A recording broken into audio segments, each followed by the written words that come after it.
wabarakatuh. Perkenalkan, nama saya Anissa Marianti dengan nomor NIM 20 10 80 10 37 dari program studi S1 Psikologi Universitas Aisyah Yogyakarta. Di sini saya akan menjelaskan materi tentang iman, ilmu, dan amal. Yang pertama, saya akan menjelaskan iman. Apa itu iman? Sumber yang saya dapati yaitu dari ummah.id. Pengertian iman secara bahasa menurut Syekh Muhammad bin Shalih Al-Utsaimin adalah pengakuan yang melahirkan sikap menerima dan tunduk. Kata beliau, makna ini cocok dengan makna iman dalam istilah syariat. Dan beliau mengkritik bahwa orang yang memaknai iman secara bahasa hanya sekedar pembenaran hati atau tasdik saja tanpa ada unsur menerima dan tunduk. Pendapat menurut ulama. Yang pertama itu ada Imam Asy-Syafi'i rahimahullah berkata, iman itu meliputi perkataan dan perbuatan. Ia bisa bertambah dan bisa berkurang. Bertambah dengan sebab ketaatan dan berkurang dengan sebab kemaksiatan. Yang kedua itu ada Imam Ahmad bin Hanbal rahimahullah berkata, iman bisa bertambah dan bisa berkurang. Ia bertambah dengan melakukan amal dan ia berkurang dengan sebab meninggalkan amal. Yang ketiga ada Imam Bukhari rahimahullah berkata, aku telah bertemu dengan lebih dari 1000 orang ulama dari berbagai penjuru negeri. Aku tidak pernah melihat mereka berselisih bahwasannya iman adalah perkataan dan perbuatan bisa bertambah dan berkurang. Selanjutnya, saya mengambil sumber dari modul teori AIK 1. Iman berkaitan erat dengan amal. Amal yang praktis itu merupakan tuntutan langsung iman yang spiritual. Tidak ada iman tanpa amal dan sia-sialah amal tanpa iman. Secara bahasa, iman berarti pembenaran hati, kemantapan hati atau percaya. Sedangkan secara syariat, iman berarti mengetahui Allah dan sifat-sifatnya disertai dengan menjalankan semua perintahnya dan menjauhi semua larangannya. Di dalam Al-Quran, Allah telah menjelaskan pengertian orang yang beriman dalam Quran surah Al-Baqarah ayat 3 yang berbunyi, Bismillahirrahmanirrahim. Allazina yu'minuna bil ghaibi wa yuqimunas sholata wa mimma razaqnahum yunfiqun. Artinya, yaitu mereka yang beriman kepada yang gaib, melaksanakan sholat dan menginfakkan sebagian rezeki yang kami berikan kepada mereka. Sedangkan pengertian iman menurut hadis Rasulullah SAW adalah sebagai berikut. Artinya, dari Ibnu Hajar radhiyallahu anhu beliau berkata, Rasulullah SAW telah bersabda, iman adalah pengetahuan hati, pengucapan lisan dan pengalaman dengan anggota tubuh. Hadis riwayat Ibnu Majah dan At-Tabrani. Isi kandungan hadis di atas menjelaskan bahwa unsur-unsur yang membentuk keimanan seseorang itu ada 3. Yang pertama, pengetahuan hati, pengucapan lisan, dan pengalaman dengan anggota badan. Selanjutnya saya akan menjelaskan dari 3 unsur tersebut. Yang pertama itu pengetahuan hati. Berbicara tentang iman, tentu berbicara tentang keyakinan. Maka secara mutlak orientasi pembahasan dititik beratkan pada jiwa seseorang atau lazimnya disebut qalbu. Hati merupakan pusat dari satu keyakinan. Kita semua sepakat bahwa dalam diri manusia terdapat 2 unsur pokok kejadian, terbentuknya jasad dan rohani. Apabila keduanya pincang atau salah satu di antaranya kurang, maka secara mutlak tidak mungkin terbentuk makhluk yang bernama manusia.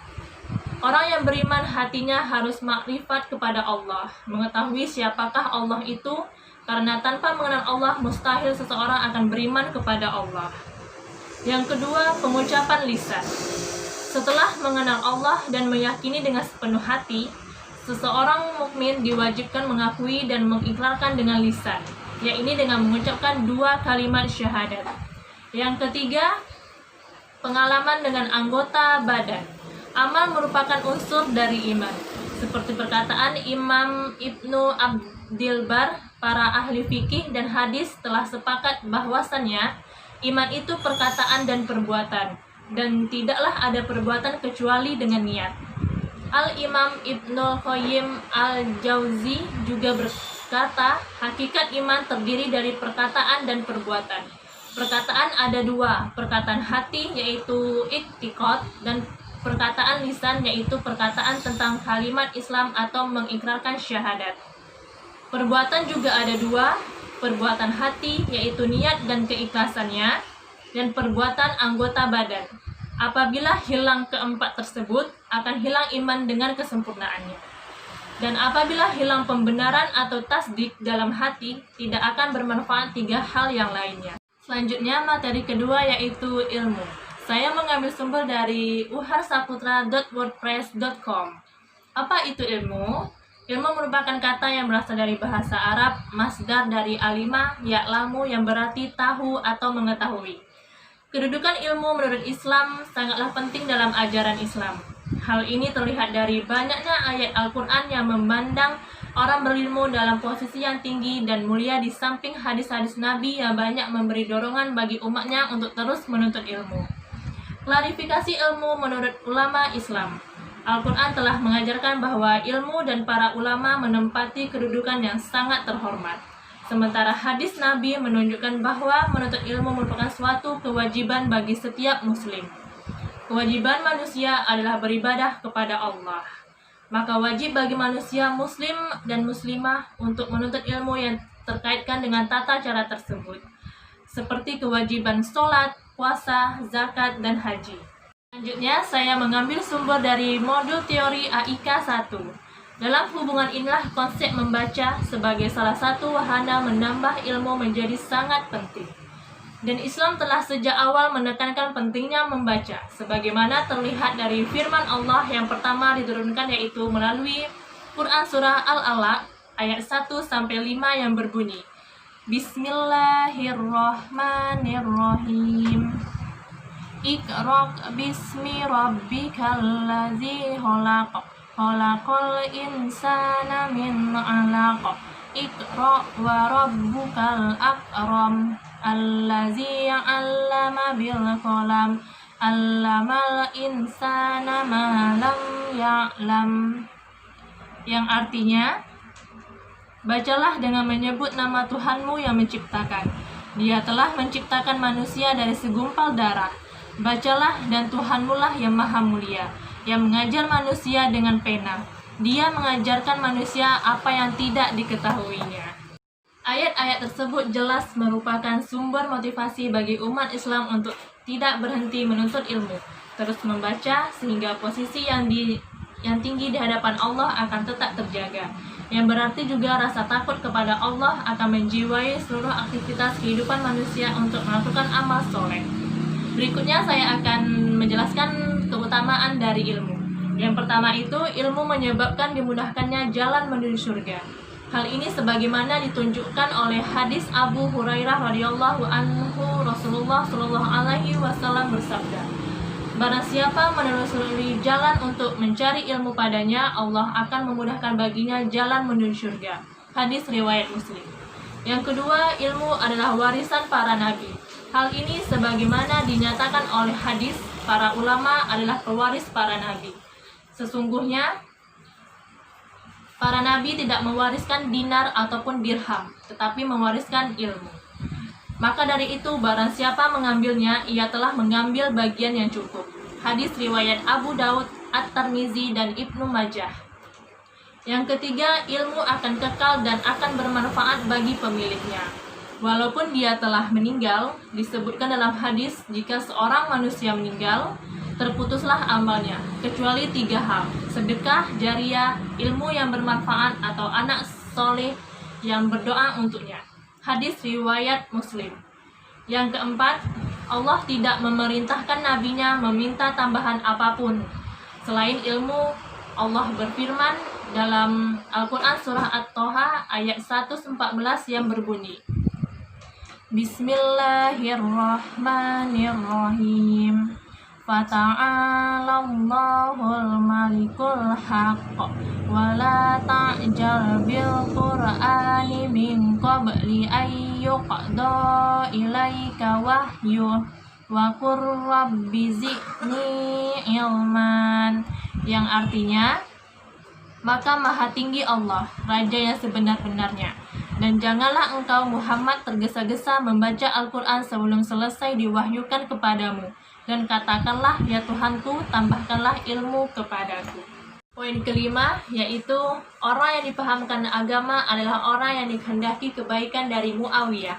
Nabi SAW bersabda, barang siapa yang Allah kehendaki mendapatkan seluruh kebaikan, maka Allah akan memahamkan dia tentang agama.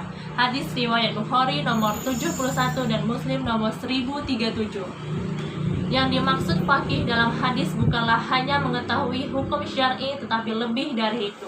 Dikatakan faqih jika seorang memahami tauhid dan pokok Islam serta yang berkaitan dengan syariat Allah. Demikian dikatakan oleh Syekh Muhammad bin Shalih Al-Utsaimin dalam Kitabul Ilmi halaman 21. Yang keenam, yaitu yang paling takut pada Allah adalah orang yang berilmu. Hal ini bisa direnungkan dalam ayat Quran surah Al-Fatir ayat 28 yang berbunyi, Bismillahirrahmanirrahim. Wa minan nasi wad-dawabbi wal an'ami mukhtalifun alwanuhu kadzalik. Innama yakhsyallaha min ibadihil ulama. Innallaha azizun ghafur. Yang artinya, dan demikian pula di antara manusia makhluk bergerak yang bernyawa dan hewan-hewan ternak ada yang bermacam-macam warnanya dari jenisnya. Di antara hamba-hamba Allah yang takut kepadanya hanyalah para ulama. Sungguh Allah Maha Perkasa, Maha Pengampun. Ibnu Katsir rahimahullah berkata, sesungguhnya yang paling takut pada Allah dengan takut yang sebenarnya adalah para ulama, orang-orang yang berilmu. Karena semakin seseorang mengenal Allah yang Maha Agung, Maha Mampu, Maha Mengetahui, dan dia disifati dengan sifat dan nama yang sempurna dan baik, lalu ia mengenal Allah dengan sempurna, maka ia akan lebih memiliki sifat takut dan akan terus bertambah sifat takutnya. Dalam tafsir Al-Quran Al-Azim halaman 308, para ulama berkata, siapa yang paling mengenal Allah, dialah yang paling takut pada Allah. Poin terakhir yaitu poin ketujuh, orang yang berilmu akan Allah angkat derajatnya. Allah Ta'ala berfirman dalam Al-Quran surah Al-Mujadalah ayat 11 yang artinya, niscaya Allah akan meninggikan orang-orang yang beriman dan di antaramu orang-orang yang diberi ilmu pengetahuan beberapa derajat. Selanjutnya, materi terakhir yaitu tentang amal. Saya mengambil sumber dari modul teori AIK 1. Kata amal bermakna suatu perbuatan dapat dilihat dari segi yang baik ataupun dari segi yang buruk. Dari segi yang baik digandingkan dengan salihat, kalau dari segi yang buruk digandingkan dengan syai'at. Allah Ta'ala berfirman dalam Al-Quran surah An-Nahl ayat 97 yang berbunyi, Bismillahirrahmanirrahim. Man amila sholihan min zakarin aw unsa wa huwa mu'minun walanuhyinannahu hayatan thayyibah walanajziyannahum ajrahum bi ahsani ma kanu ya'malun. Yang artinya, barang siapa mengerjakan kebajikan, baik laki-laki maupun perempuan dalam keadaan beriman, maka pasti akan kami berikan kepadanya kehidupan yang baik dan akan kami beri balasan dengan pahala yang lebih baik dari apa yang telah mereka kerjakan. Baiklah, hanya itu yang bisa saya jelaskan dari 3 materi tersebut. Maaf apabila banyak kekurangan dalam video saya ini. Lebih dan kurangnya saya mohon maaf. Lebih itu datangnya dari Allah dan kurangnya itu datangnya dari diri saya sendiri. Akhir kata, wassalamualaikum warahmatullahi wabarakatuh. Bye.